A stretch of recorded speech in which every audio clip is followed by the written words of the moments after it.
اعوذ باللہ من الشیطان الرجیم بسم اللہ الرحمن الرحیم۔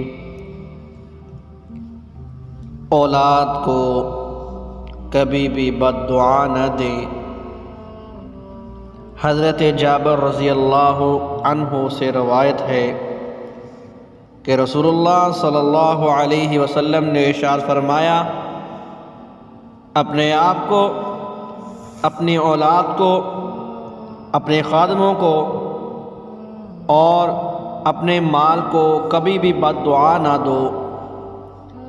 ایسا نہ ہو کہ وہ گھڑی دعا کی قبولیت کی ہو اور تمہاری دعا قبول ہو جائے۔